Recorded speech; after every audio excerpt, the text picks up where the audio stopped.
The iron gates of the mansion were silent that night, but the wind in the palm trees made a soft hush-hush sound, like it was telling secrets. A tall man stepped through the open door in a dark coat. He came home without a call, without a driver's horn, without even a cough to warn the house. It was Chief Lucas, the rich man everyone feared and respected. He moved like a shadow across the marble floor, set his briefcase down and began to climb the staircase. Halfway up he stopped. Down the long hallway, a small golden light burned in his son's room. He heard a whisper. Then another. Slow. Feel it? 1, 2, breathe. The voice was soft and warm. It belonged to Omalala, the pretty young maid with gentle hands and a calm smile. In the pale glow of a bedside lamp, she stood close to Charles, his blind son, guiding his fingers over a wooden board with tiny raised dots. It wasn't just reading. Her left hand was on Charles's shoulder, steady and sure. Her right hand moved his fingers like she was teaching them to dance. On the floor lay a drum, a wooden spoon, a bundle of herbs, and a little jar that smelled like fresh rain. "Tell me what you hear," Omalala murmured. "I hear your heart," Charles said, smiling. "It's fast." "Good. That means we are brave tonight," Omalala whispered. "Now, step." Chief Lucas's heart slammed against his ribs. He took one long stride toward the door to stop them. But in that breath, Omalala did something that made him freeze. She blew out the lamp. Darkness. Total darkness. Charles laughed softly. "I like it when it's dark.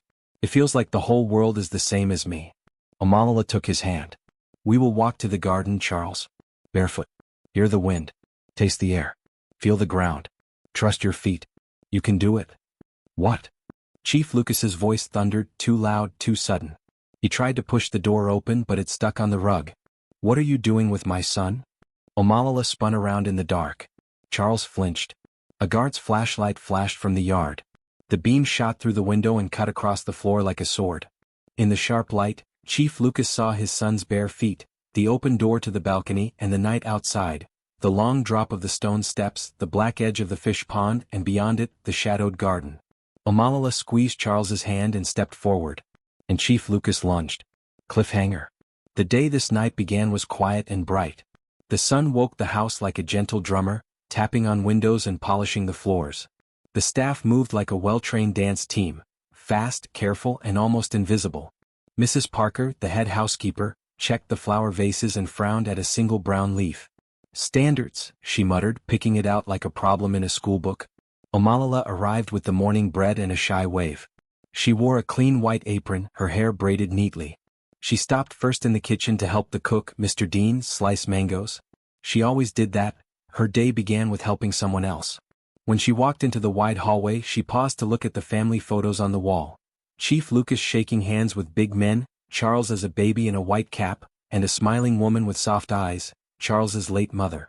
Omalala always bowed her head a little at that picture, like the smile was a blessing. Charles waited in the sitting room, tapping his cane on the floor, counting the taps like steps. He was 16, tall and handsome, with kind cheeks and careful hands. He could not see the morning light, but he could smell the lilies and hear the ceiling fan shaving the air. He could also hear Omalala coming from the sound of her breath. He said her breath sounded like a small river. "Good morning, Charles," she said, cheerful as sunshine. "You're late by 1 minute," he teased, tilting his head. "Mr. Dean's mango told on you." Omalala laughed. "I brought you something better than mango." She opened a small cloth bag and took out a wooden board with raised dots, and a folded paper with the same dots. "It's a braille board. Today you will write your name with your hands." His face brightened. "Like my own eyes?" "Yes," Omalala said. "You have eyes in your fingers and ears in your feet. We will wake them up." They sat on the floor. She placed his hands on the board. "Your name is 5 letters. Feel the first pattern. That is C." "C," he whispered, tracing the dots like they were stars. He smiled. "I can hold a letter. It is small but it feels big." "Good." Again. They practiced until the morning turned to noon. Sometimes Omalala put a bean under his right heel and asked him to balance. Sometimes she made him stand and listen to the wind while counting backward from 20. She mixed crushed mint with a drop of water and told him to smell it, then name memories the smell brought: rain on the gate, mother's soup, the sweet grass near the tennis court, the old leather chair in the study. When his fingers got tired, she let him rest and listen to the garden birds. When his heart felt heavy, she told stories about brave boys whose courage arrived like a late bus, but still arrived. There were lows in the day, little ones that felt bigger to a boy who had to fight for every step. Charles's hand shook when he tried to mark the R in his name. Once, the cane slipped and tapped his ankle bone. He hissed and drew back. "I hate this," he said. "I hate the dots. I hate the sounds. I hate being treated like a brittle glass." "You are not glass," Omalala said softly. "You are a drum. You carry strong sound inside. Even when the skin is tight, the drum sings." He breathed out slowly. "What if the drum breaks?" "Then we repair it," she said. "With leather. With fire. With care. That is what people do." "But my mother." Omalala placed a hand over his. "I know," she said. "We carry those we love in our steps." Mrs. Parker came in and folded her arms. "Young lady, your chores are waiting. The upstairs hallway has dust. And please stop putting herbs in the house. This is not a small village clinic. It is a mansion." Omalala stood, eyes polite. "Yes, ma'am. The mint helps Charles focus. But I will tidy up now." Mrs. Parker's gaze drifted to the board on the floor. "This is not your job. Your job is to clean." Omalala smiled a little. "Sometimes the best cleaning is inside the heart." Mrs. Parker stared, then sniffed and left. That was a low moment, a soft sting that hung in the air like a mosquito. It didn't break anything, but it annoyed the peace. In the late afternoon, the house quieted. The workers moved like ghosts with brooms. Omalala polished the stair rails, humming a tune that sounded like rain on rooftops. Charles listened from the couch and tapped his fingers to the beat, learning the rhythm of walking in his mind. When she finished, Omalala sat beside him, offered a cup of warm tea and opened a thin book. "Today's story," she said, "is about a boy who learned to see with his feet." "Does he fall?" Charles asked. "Many times," she said. "But every fall taught him where the ground ends and where it begins. That's how he learned the map under his skin." As the sun went down, the house felt larger and more echoing. The guards switched posts, their boots clicking softly on the stone path. Somewhere far away, thunder rolled. Omalala helped Charles to his room and laid out a plan for the evening. "After supper," she said, "we will practice something new. If we can teach your feet to listen, your hands will trust the world more. And if your hands trust the world, your heart will walk lighter." "What is the new thing?" he asked. "Silence," she whispered, smiling. "And darkness. We will turn off the lamp and let your other senses be big." She didn't know Chief Lucas had called earlier to say he would be away all week. She didn't know that plans had changed and a late business meeting had been cancelled, and a private thought had risen in his chest like a question. What happens in my house when I am not here? So he came home without notice. He walked through the front door quietly and listened like a judge. He heard only the breathing of the house. He looked around and felt a strange mix of love and loss. So much space. So much shine. So little laughter. He adjusted his cufflinks and went upstairs, deciding he would surprise his son with a hug. That was when he saw the light under Charles's door. He stepped forward, reached for the handle and heard the gentle voice inside. "Slow. Feel it. 1, 2, breathe." He froze. Inside, Omalala laid a soft cloth on the floor and spread out smooth river stones she had collected from the garden. She took off Charles's shoes and socks and pressed his toes to the first cool stone. "This is round," she said. "Say it." "Round," he repeated. She moved his foot to a flat tile. "This is flat. Flat." She guided him to the rug. "This is safe." "Safe," he whispered. She could feel his shoulders relax. She blew out the lamp. The world went dark. The moonlight through the thin curtains was barely a thought. She took his hand and placed it on her heartbeat. "We will step outside one step at a time, bare feet. The stones will teach you. The wind will speak. The air will tell you where the night begins." "Will you leave me if I fall?" he asked. "Never," she said. They moved toward the balcony door. Omalala knew the steps by memory. 5 to the threshold, 3 down to the stone landing, 4 more to the path beside the fish pond. She also knew there was a low railing at the pond, carved like vines, and that the pond's edge was slippery when the night air grew wet. But she had a plan. She would let him feel the cold stone with his toes and then she would turn him toward the dry path that led to the soft grass. She had a long scarf in her pocket to tie to his wrist and hers, so he could feel the pull if he lost balance. She had thought of everything, except the one thing she could not see, a father who had returned like a storm. "What are you doing with my son?" Chief Lucas's voice cut through the room like a blade. Omalala's hand tightened around Charles's fingers. He flinched and turned his head, trying to place the voice. The sudden fear in the air changed the shape of the night. The quiet broke and with it some of Charles's trust. The balcony curtain lifted. A guard's flashlight stabbed across the floor. The light hit Charles's face, and though he could not see it, he felt its heat and the rush of panic that came with it. "Dad," Charles whispered. "Dad, is that you?" Chief Lucas pushed the door, stumbled on the rug, and caught himself on the frame. The room smelled like mint and rain, and that angered him. Why should his son's room smell like a street stall when he had paid for everything to be perfect? He saw the bare feet, the open door, the night beyond, and his chest tightened. He imagined a slip, a fall, a scream, a silence that would never end. He stepped forward fast. "Stop," Omalala said sharply, but her voice was small compared to his fear. She tugged Charles gently. "It's fine. Breathe. We are safe. One small step." Chief Lucas lunged, his hand reaching for his son's arm. At that same second, a peal of thunder rolled from the sky, and the guard outside, startled, swung his flashlight beam hard to the left. The beam washed over the balcony and lit up the wet shine on the stone steps, the same steps Omalala knew by heart. In the flash of light, Chief Lucas saw the pond's black surface, glassy and deep, and his son's bare heel on the edge of the third step. The night held its breath. "Charles," he shouted. The shout cracked the space between them. Charles startled. His foot slid. The old palm by the pond bent with the wind and let fall a heavy frond. It landed with a loud crack across the railing. The sound, sudden and fierce, made everything jump. Charles's heel dropped off the edge. He reached for the air, fingers open. Omalala kept her promise. She moved faster than fear, pulling the scarf from her pocket and looping it around his wrist as he tipped. The cloth brushed his skin. She grabbed the other end and yanked back with all the strength in her small body. But the stone was wet, the night was slick, and Chief Lucas was only an arm's length away, moving like a wave with a single thought in his mind: "Catch my son." The world slowed. The scarf stretched. The flashlight beam shook. The fish stirred the black water. And Charles's foot lost the last bit of grip. He fell. If you want to know what happens next, hit that like button and subscribe so you don't miss the next chapter. Tell me in the comments where you're watching from. I'd love to hear your city and state. Charles's scream split the night, short and sharp, like a bird cut from the sky. The scarf tightened, Omalala's arms shook, and Chief Lucas dove forward. His hand closed around his son's wrist just as the boy's heel disappeared over the edge. The three of them froze in a triangle of desperation. Omalala clinging with the scarf, Chief Lucas gripping flesh and bone, and Charles dangling between darkness and water. The fish pond gurgled below, black as an open mouth. The guard's flashlight trembled, bouncing light across the water like broken glass. For a heartbeat, silence pressed against their ears. Then Omalala shouted, "Pull!"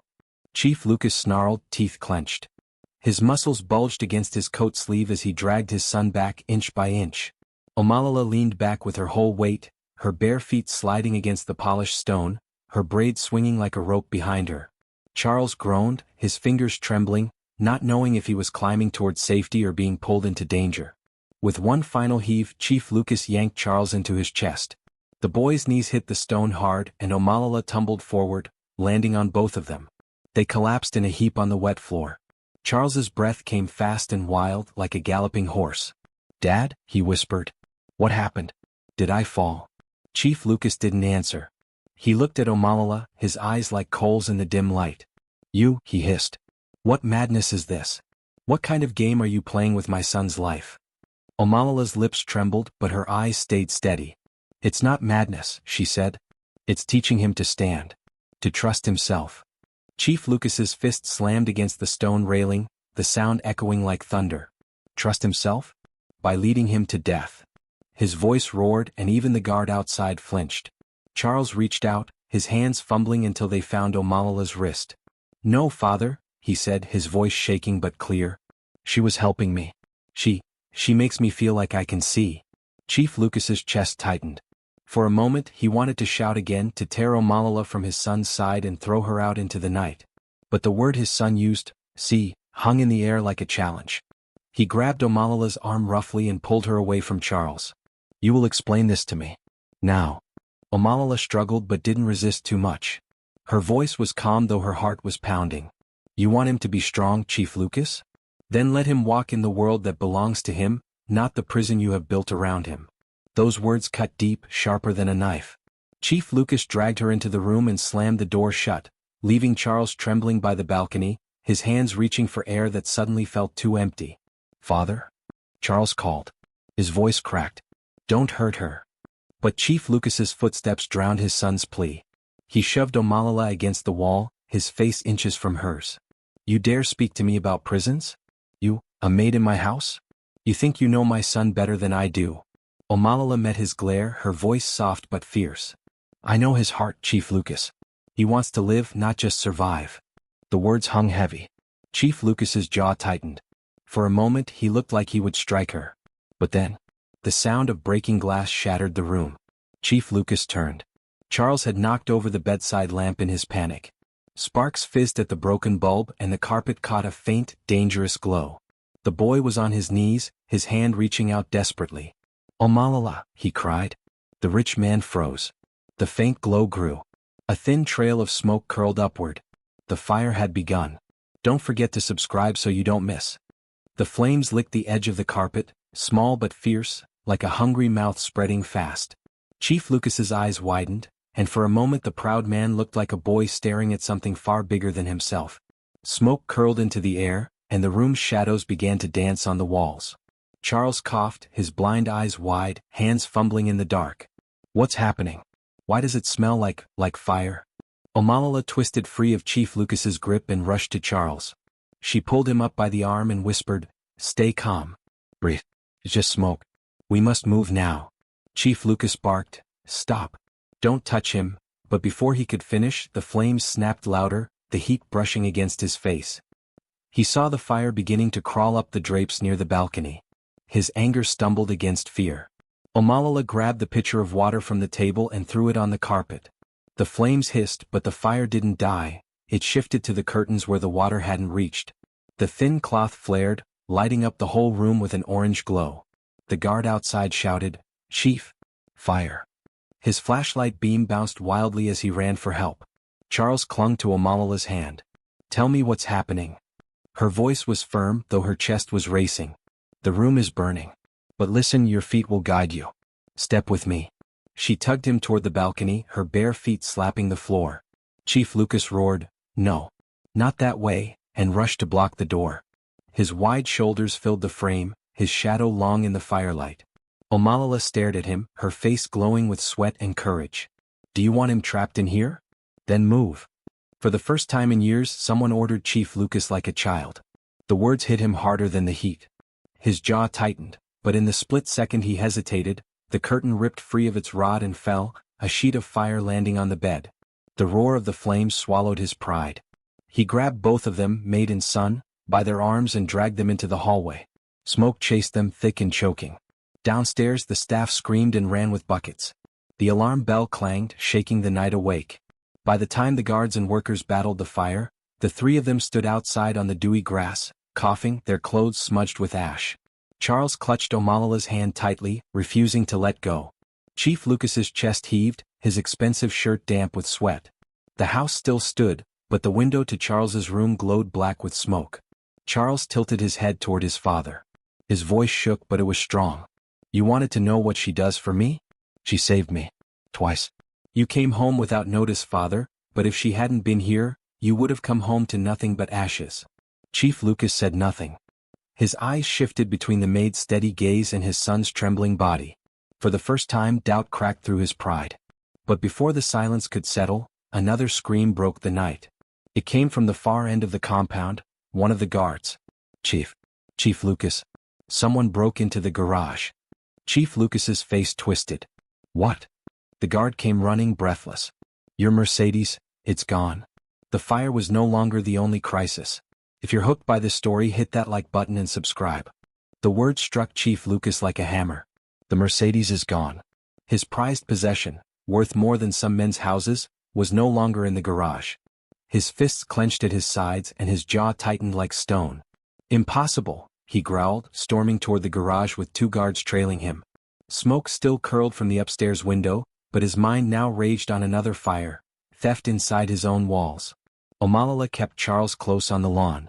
The boy's breathing was still shaky from the smoke, but his ears sharpened at every sound.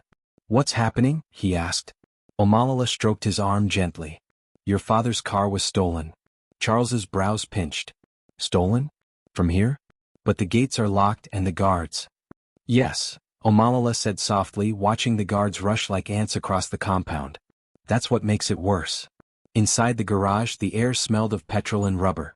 The massive doors were open, and the spot where the black Mercedes once stood was empty, its absence louder than any explosion. Chief Lucas's chest rose and fell like a man fighting to keep his fury from spilling over. "Who was on duty?" he barked. 2 guards bowed their heads. One stammered, "Sir, I stepped away when I heard the fire alarm upstairs. We thought." "You thought?" Chief Lucas thundered. "You thought wrong. While you ran like rats, thieves took what belongs to me." The second guard pointed toward the road. "The back gate, Chief. The chain is cut." Chief Lucas's eyes narrowed. His empire of wealth had stood untouchable for years, yet in one night his son nearly slipped into fire, and now his prized car was gone. "This is no accident," he said slowly, his voice a growl. "Someone planned this.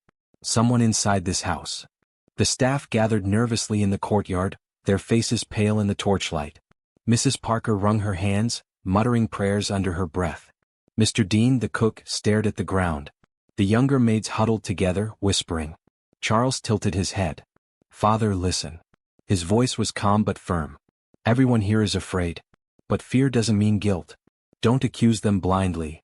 Chief Lucas glared, but his son's words pierced the fog of rage.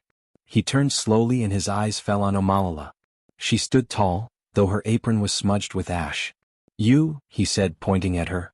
"Since you arrived in this house, you've brought strange ways. Herbs, braille boards, night walks, and now fire and theft in one night? Do you expect me to believe you are innocent?" Omalala's heart thumped, but she didn't flinch. "I expect you to believe your own eyes, Chief. I was with Charles the whole time. If not for me, you'd have lost more than a car tonight, you'd have lost your son." The courtyard went silent. Even the guards looked at the ground, shamed by her courage. But Chief Lucas's pride was a stubborn beast. His voice rose again. "If I find your hand in this girl, no one, not even this boy, will save you." Omalala lowered her gaze but held Charles's hand tighter. "Then let the truth speak, Chief. Because it always does." Before another word could pass, headlights cut through the night. A black SUV screeched into the compound, brakes screaming. 4 men jumped out, one of them holding a pistol high. "Chief Lucas," the man shouted. "We have something to discuss." The staff screamed. Charles gasped and clutched Omalala's arm. Chief Lucas stepped forward, his face hard as steel. The night had just turned into war. The pistol gleamed under the moonlight, its cold shadow falling across the courtyard. The staff scattered, shrieking in fear, but Chief Lucas did not move. He stood like a mountain, his shoulders square, his jaw tight. His guards reached for their own weapons, but the man in front raised his hand. "Don't try it," the stranger barked. 3 more men jumped out of the SUV, each one armed with machetes and pipes. "We came for a word, not a war, yet." Omalala shielded Charles with her body. The boy's hands trembled as they clutched her apron. His ears strained, drinking in every sound. "Omalala," he whispered, "what's happening? Who are they?" She bent low, whispering into his ear. "Outsiders. Dangerous men. But stay calm. Fear is loud, they will hear it." Chief Lucas's deep voice thundered across the courtyard. "Who dares step into my house with guns in the night?" The leader smirked, his teeth flashing. "You know who we are, Chief. You stepped on us and now we step on you. Your car is just the beginning. But we came back because you owe us more." Gasps rippled through the staff. Mrs. Parker covered her mouth. Mr. Dean muttered, "Oh? Chief Lucas owes no one." Chief Lucas's eyes narrowed. His voice dropped low and heavy like distant thunder. "I owe no beggars, no thieves." The leader lifted the pistol, pointing it straight at his chest. "Then your blood will pay." Omalala's grip on Charles tightened. She could feel the boy trembling like a leaf, but his voice rose, steady and defiant. "Don't you dare hurt my father." The stranger chuckled darkly. "Ah, the blind boy speaks. Brave words for someone who can't see death coming." A murmur of laughter came from the other men. It was cruel, sharp, and it cut through the night like broken glass. Omalala straightened, her eyes blazing. "Don't mock him," she snapped. "He sees more than all of you combined." The leader's smirk faltered. For a brief second, he looked unsettled by her courage. Then he cocked the gun with a loud click. "Enough. We'll take what we came for, and if anyone resists." He didn't finish. From the shadows near the gate, a sudden roar filled the air. The second SUV, one of Chief Lucas's own patrol vehicles, burst forward, headlights blazing, horn blaring. Guards leaned from the windows with rifles raised, firing warning shots into the sky. The courtyard exploded into chaos. The strangers cursed, firing back. Staff screamed and dove for cover. Charles dropped to his knees, covering his ears against the deafening blasts. Omalala threw herself over him, shielding him with her body. Chief Lucas lunged toward the leader, fists swinging like hammers. The pistol went off, the bullet screaming past his ear and shattering a window. Sparks flew as glass rained down. The leader stumbled backward, his gun hand shaking. "Catch him!" Chief Lucas roared. The guards surged forward, tackling two of the machete-wielding men.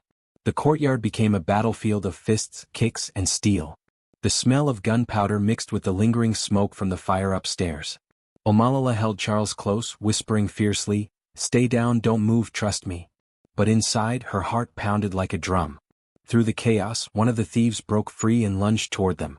His machete gleamed as he raised it high. Omalala screamed. But before the blade could fall, Charles's cane swung upward, cracking against the man's shin with a thud. The thief yelped, stumbling sideways just enough for a guard to tackle him to the ground. Charles gasped, shaking. Did I hit him?" Omalala hugged him tight, tears streaming down her cheeks. "Yes, Charles. You were brave. You saved us." The battle raged for minutes that felt like hours. Finally, the strangers were overpowered. Two fled into the night, but the leader was dragged down by 4 guards and pinned to the earth, his pistol knocked away. Chief Lucas stood over him, chest heaving, fists trembling with rage. "Who sent you?" he demanded. The leader spat blood on the grass and sneered. "Ask your own shadow, Chief. The betrayal lives in your house." Those words fell like poison into the night air. The staff gasped. Omalala's heart froze. Charles shivered. And Chief Lucas, for the first time in years, felt fear, not of thieves, not of fire, but of the secret truth buried inside his own walls. If you're gripped by this twist, hit that like button and subscribe. The courtyard was heavy with silence, broken only by the faint hiss of smoke from the burned curtains and the groans of the captured men. The leader lay pinned to the ground, his face pressed into the dirt, yet his words still echoed like thunder, "The betrayal lives in your house." Chief Lucas's breath was harsh, his fists still clenched. He stared at the man as though sheer anger could crush his bones. "What do you mean?" he demanded. "Speak, or you will never leave this ground alive." The leader laughed bitterly, spitting dust from his mouth. "Kill me, Chief. It won't matter. The knife you fear is already at your table. The enemy eats your bread." The staff trembled. Mrs. Parker whispered, "Inside this house? But who?" Her eyes darted toward Omalala. Chief Lucas's glare shifted sharply to the maid. "You," he said coldly, pointing at her like a judge passing sentence. "From the moment you stepped into this house, everything has gone wrong. Fire, theft, attackers, and now betrayal? Do you think I cannot see through your sweetness?" Omalala's lips parted, her heart pounding, but before she could answer, Charles's voice cut through the night. "Father, stop." All heads turned toward him. He stood barefoot on the grass, his cane in one hand, Omalala's scarf tied around his wrist. His face, though pale from fear, carried a strength no one expected. "You are blind, Father," Charles said, his voice trembling but fierce. "Not me. You look at her and see a maid. I look at her and see life. She is the only one who treats me like I am not broken. You accuse her because you are afraid of losing control." Chief Lucas froze. His son's words hit harder than the gunfire, harder than the flames. For a moment, his pride shook under the weight of truth. But the leader laughed again, dragging their attention back. "The boy is wiser than the father," he sneered. "Ask yourself, Chief, how did we know the guard post would be empty tonight? How did we know the back gate was weak? How did we know you would be away?" Chief Lucas stiffened. His eyes scanned the faces of his staff. Fear, sweat, shaking hands. But in one pair of eyes he saw something different. Mrs. Parker, the head housekeeper, avoided his gaze. Her fingers twisted the edge of her apron, her lips muttering words no one could hear. "Parker," Chief Lucas said slowly, his voice a low growl. "Look at me." The woman's shoulders hunched, but she didn't raise her head. Omalala's eyes widened. "Chief," she began, but Chief Lucas raised his hand to silence her. "Guards," he barked, "bring her here." The guards hesitated. Everyone knew Mrs. Parker had served the family for years, since before Charles was born. She was almost like an aunt in the household. But the chief's word was iron. They dragged her forward. The leader of the thieves grinned, blood on his teeth. Yes. Ask your trusted woman. Ask the one who knows your secrets better than you do. Mrs. Parker trembled, tears streaking her face. Chief, please? But before she could finish, a loud explosion boomed from the direction of the garage. The ground shook. A ball of fire rose into the night sky. The stolen Mercedes had been rigged to blow. The shockwave sent the staff screaming again. Windows shattered. The guards staggered back. Omalala shielded Charles as debris rained down. And in the chaos, Mrs. Parker wrenched free of the guards and bolted into the darkness. After her. Chief Lucas roared. But by the time the guards gave chase, she was gone, swallowed by the night, carrying with her the answers no one wanted to face. If you're hooked by this twist, don't forget to hit subscribe. Pond, one of the guards rushed forward, dragging the beaten leader of the thieves. Chief, the guard said breathlessly. We caught one more at the back gate. He says Mrs. Parker promised them the car and the money in exchange for her. The guard hesitated. For what? Chief Lucas barked. The thief spat through swollen lips. For freedom.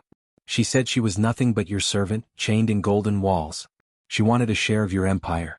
Said it was her right after years of wiping your tables and raising your son. Gasps broke out among the staff. Charles's face fell, his blind eyes wet. No, he whispered. Not Parker, not her. Omalala's voice trembled but stayed calm. Chief, she must have been hurting quietly. No one listened. Sometimes silence grows into storms. Chief Lucas turned on her, rage flashing. And you think that excuses betrayal? That justifies treachery? No, Omalala said firmly, meeting his glare without fear. But it explains it. And explanations help us fight truth, not shadows. The chief's chest heaved. Pride warred with reason inside him. His fists clenched and unclenched. For a moment, he looked as if he would strike Omalala just to silence her. Then Charles's voice rose, clear and trembling. Father, don't hate Omalala for speaking truth. Without her, I would have died in the fire. Without her, I would still be afraid of my own steps. She is not your enemy. She is my eyes. The courtyard fell silent. Even the guards lowered their weapons, their faces softening. Omalala's hand rested gently on Charles's shoulder, her own eyes glistening. Chief Lucas turned away, his face hidden in shadow. His voice, when it came, was low and strange, almost broken. My own house is bleeding. My son, my servant, my people. He paused, then thundered again, bring Parker back to me, dead or alive. The guards scattered into the night. The compound throbbed with tension. Omalala guided Charles back toward the steps, but before they reached the door, the sound of hurried footsteps returned. A guard burst into the courtyard, face pale as chalk. Chief, he gasped. We found her. Where? Chief Lucas barked. The guard swallowed hard. By the old well behind the palm grove. She wasn't alone. Chief Lucas's brows knotted. Not alone. The guard nodded slowly, his voice trembling. She was with a man. And Chief, it's someone you know. The courtyard erupted with shocked whispers. Omalala froze mid-step. Charles clutched her hand tighter, his breath shallow. Chief Lucas's face hardened like stone. Who? He thundered. The guard looked at the ground, fear choking his words. Finally he forced them out. Your own brother. Mr. Henry. The courtyard erupted in gasps. Even the flames still smoldering in the garage seemed to bow to the weight of that name. Henry. Chief Lucas's younger brother. The man who had left the mansion years ago after bitter quarrels over wealth and inheritance. Charles's lips parted, his voice trembling. Uncle Henry? No, it can't be. He always brought me sweets when I was little. He loved me. Omalala's heart raced, her mind turning fast. She had heard whispers among the maids about Henry, how he envied Lucas's empire, how his eyes burned whenever his brother's name was spoken. But to see it come alive now, tied to betrayal, was a storm she had not expected. Chief Lucas's jaw clenched so tightly it looked as though his teeth might crack. His voice was thunder. Bring them here. Now. The guards sprinted into the night, vanishing beyond the palm grove. Silence spread in their absence, heavy as stone. The staff whispered nervously, some clutching rosaries, others wiping sweat from their brows. Minutes dragged like hours. Finally, lanterns bobbed through the darkness. 4 guards returned, pushing 2 figures into the courtyard. Mrs. Parker stumbled, her apron torn, her eyes swollen with tears. Beside her walked a tall, broad man in a dusty suit, his hair streaked with gray, but his smirk still sharp. Henry. Brother? Henry said, his voice smooth as oil. You look surprised. Chief Lucas's eyes blazed. You dare set foot on my land? You dare use my servants to wound me? Tell me why, Henry, before I end you where you stand. Henry laughed, a bitter sound. What? Because for years you treated me like dust at your feet. Father gave you everything, the lands, the title, the empire. And what did he give me? Scraps. You built a kingdom on my silence, Lucas, and you thought I would bow forever. But tonight, I remind you, shadows always return. Omalala pulled Charles behind her, but the boy shook his head and stepped forward, his cane tapping the grass. His blind eyes glistened with tears. Uncle Henry, is this true? Did you plan the fire? The thieves? The car? Henry's smirk faltered for a second, but then he nodded. Yes, boy. But it wasn't meant for you. It was for him. Your father. I wanted to strip him of pride the way he stripped me of dignity. Charles's face broke and his voice cracked. But you almost killed me. Silence fell. Even Henry's tongue stumbled. Omalala's voice rang clear, cutting through the night. You see what bitterness does, Henry? It poisons not just the enemy but the ones you once loved. Chief Lucas took a step forward, fists trembling. You betrayed blood, Henry. For that, I should end you myself. But Henry lifted his chin, defiant. Kill me, Lucas, and you will prove me right, that you are nothing but a tyrant who silences those who speak against him. For a moment, the brothers stared at each other, lightning in their eyes. Then suddenly, Mrs. Parker fell to her knees, sobbing. Chief, forgive me. I didn't know Henry's plan would go this far. I only wanted freedom, a little share of what I worked for all these years. I never wanted Charles to be hurt. Her wails echoed across the courtyard. The staff covered their mouths, torn between pity and rage. Chief Lucas's hand rose into the air, shaking with fury. Parker, you dare cry before me after this betrayal? But before his hand could fall, Charles stepped between them, his cane outstretched. His voice rose raw and desperate. Father, stop. If you strike her, you will be no different from Henry. Violence will not heal this house. The courtyard froze. Even the guards dared not move. Chief Lucas's raised hand hovered like a blade waiting to fall. And in that breathless silence, Henry suddenly shouted, Now! From the darkness beyond the gate, 2 more SUVs roared to life, engines screaming. Headlights flooded the courtyard. Men in black masks leapt out, weapons raised. The battle was not over. It had just begun. If you're shocked by this new twist, smash that subscribe button. Engines thundered, headlights seared the night, and the courtyard turned into chaos once more. The masked men poured in like a river of shadows, their boots pounding, their weapons gleaming. Staff screamed and scattered in every direction. Guards raised their rifles, but the attackers moved with the speed of men who had planned every detail. Take the boy, one shouted. He is the heart of the chief. Charles froze at the words, his blind eyes wide with terror. He clutched Omalala's arm as tightly as a drowning man clutches driftwood. Omalala, they want me, he whispered hoarsely. Omalala's heart raced. Her body became a shield, her arms spread wide in front of him. Over my dead body, she screamed. Bullets cracked the night. Guards and intruders clashed in a storm of fists, blades, and gunfire. Sparks lit the compound and smoke choked the air again. Chief Lucas threw himself into the fray, tackling one of the masked men with the force of a lion. He was no longer a man of wealth in that moment. He was a father, a beast protecting his blood. But Henry slipped backward, grinning, untouched by the chaos. His eyes never left Charles. Yes, he muttered to himself. The boy is the key. The empire bends with him. He whistled sharply. 2 of the masked men broke from the fight and charged straight toward Charles and Omalala. Omalala grabbed Charles's hand. Listen to me. Every step counts. Left, right, left, follow my voice. Trust me. She pulled him into the shadows of the veranda, their bare feet slapping against the stone. Bullets whistled past, shattering the flower pots. Charles stumbled, but Omalala's grip kept him upright. Behind them, one of the masked men leapt forward. His hand brushed Omalala's braid, yanking her backward. She cried out in pain, almost losing her grip on Charles. The boy screamed, Omalala. Summoning all her strength, she twisted free and swung her elbow into the man's chest. He staggered, surprised by her fire, but the second attacker closed in. Then, like lightning, Charles's cane whipped upward, striking the man across the face. The attacker roared, clutching his nose. The blind brat, he snarled. Omalala pulled Charles into the kitchen door, shoving it open. They stumbled inside. The smell of spices and smoke filled their lungs. Hide, she whispered. Stay low. But Charles shook his head fiercely. No. If I hide they will find you. I'll fight beside you. Tears pricked her eyes but she didn't argue. The boy had grown in one night from a fragile flower to a thorn that could pierce. Meanwhile, outside the battle raged. Chief Lucas hurled a masked man into the fountain, water spraying like rain. His guards formed a circle, but the invaders kept pressing, their numbers too many. And through it all, Henry walked calmly, like a man watching a play he had written. Lucas, he roared, his voice carrying above the gunfire. Give me the boy and I'll call them off. Resist, and tonight you'll bury him with your mansion. Chief Lucas's fury shook the air. You will never touch my son, Henry. Never.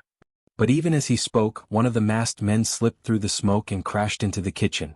His boots stomped across the tiles. His machete scraped against the counter. His breath was hot and cruel. Omalala pushed Charles behind her, her body trembling. She grabbed the iron pan from the stove and raised it like a shield. The man laughed darkly. You think a pan will save you, girl? But before she could strike, Charles stepped forward. His blind eyes blazed with courage. Touch her and you'll regret it. The man sneered and lunged. At that exact moment, the kitchen window exploded inward, shards of glass flying.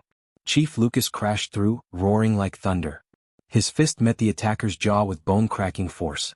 The man collapsed instantly, his machete clattering to the ground. Lucas stood heaving, sweat and blood on his face. He looked at Omalala and then at Charles. Are you hurt? He barked. No, father, Charles whispered. But Uncle Henry, he wants me. Lucas's face darkened like a storm cloud. Then we end Henry tonight. He reached down, grabbed the machete and strode toward the courtyard with murder in his eyes. But when they stepped outside, the sight froze them all. Henry stood at the center of the chaos, a pistol in one hand, its barrel pressed against Mrs. Parker's head. Enough!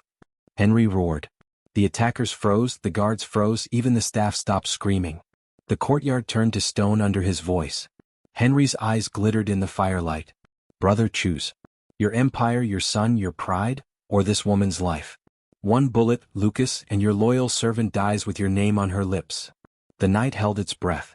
The courtyard was silent except for the crackle of flames and the ragged breathing of men too afraid to move.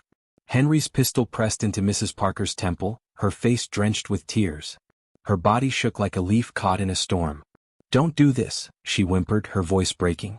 Henry, please. Henry's grip tightened, his smile cruel. You used me, Parker. You wanted freedom, I wanted revenge. But now you're nothing more than bait. Lucas must pay. Chief Lucas stepped forward, the machete heavy in his hand. His voice was low, dangerous. Henry, release her. This isn't her war, it's ours. Henry's laughter was sharp, bitter. Ours? No, brother. It has always been mine. You took the title, the wealth, the lands. You built an empire on father's favoritism. And now you expect me to kneel forever? No. Tonight I take everything from you. Charles clutched Omalala's arm. Father, he whispered. He's not after you anymore. He's after me. Omalala's heart raced. She bent low to his ear. Your courage is your sight, Charles. Tonight you must see with it. Chief Lucas's chest rose and fell like a storm. He looked at Henry, then at Mrs. Parker, then at his son. His pride and his rage clashed like thunder in his veins. For years he had ruled with iron. But now his empire balanced on a knife's edge. Henry pressed the gun harder against Parker's head. Choose, Lucas. Drop the machete or watch her brains paint your courtyard. Mrs. Parker sobbed, her voice trembling. Chief, I betrayed you, but not him. Please save Charles. Don't waste his life on my sins. Charles stepped forward suddenly, his cane tapping the stones. His blind eyes glistened, but his voice carried clear and strong. Uncle Henry, he shouted. The courtyard froze. Even Henry blinked at the sudden boldness. You think father blinded you with his pride, Charles said, his voice shaking yet powerful. But it is your hatred that blinded you. You can't see the truth, you're already more broken than me. If you kill Parker, you'll bury yourself with her. Henry's hand trembled. For the first time, doubt cracked through his fury. Omalala whispered urgently, Now, Chief. Now. With the speed of a lion, Chief Lucas hurled the machete at Henry's wrist. The blade's flat side struck true, knocking the gun free. It clattered to the ground. Parker dropped to her knees, screaming. Henry roared, charging at Lucas with bare hands. The brothers collided like giants, fists and fury flying. Guards rushed forward, but Omalala pulled Charles back. "Let them finish," she whispered. The fight was brutal. Blood splattered the stones. Henry's rage gave him strength, but Lucas fought with something deeper, love for his son. At last, Lucas slammed Henry against the fountain. The water splashed crimson as he pressed his brother's face into the stone. "End it," Henry gasped, choking. "Kill me and prove to everyone you're nothing but a tyrant." Lucas's arm shook, his fist raised high. For a moment he wanted it. 4 years of envy, for this night of terror, for the near loss of his son. But then his eyes fell on Charles, his blind boy standing tall with Omalala's hand in his. His son's face was calm, brave, unafraid. Lucas lowered his fist. His voice thundered instead. "No, Henry. Death is mercy. You will live, and live with the shame of your defeat." The guards seized Henry, dragging him to the ground. He spat and cursed, but his power was broken. Mrs. Parker crawled forward, sobbing. "Chief, forgive me." Lucas's eyes were cold, but his voice carried weight. "Your betrayal almost cost me my son. You will never set foot in this house again. Go and never return." She wept into the dirt. "Thank you for sparing me." The courtyard fell into a hush. The invaders fled, their leader broken. The staff slowly rose, their fear melting into relief. The night was scarred, but the house still stood. Charles stepped forward, his cane steady. "Father, tonight I walked through fire and shadows. But I wasn't afraid, because Omalala walked with me."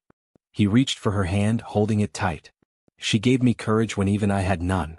Chief Lucas turned, his pride melting into something new. He looked at Omalala, really looked at her, not as a maid but as the reason his son still breathed. His voice softened. "You saved him, and you saved me." Omalala lowered her head. "I only gave him what you already gave, Chief. Strength. He just needed to find it." For the first time in years, Chief Lucas's eyes glistened. He laid a heavy hand on his son's shoulder. "Charles, forgive me. I caged you in my fear. But tonight you taught me what true sight is."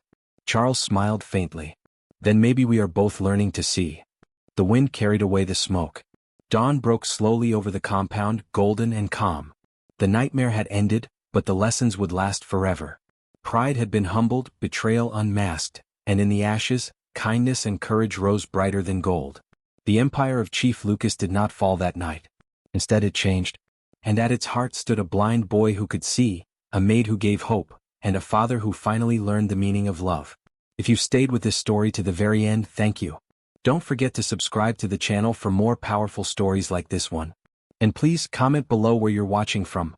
I'd love to know your city and state. The days that followed were quiet, though the scars of that night remained.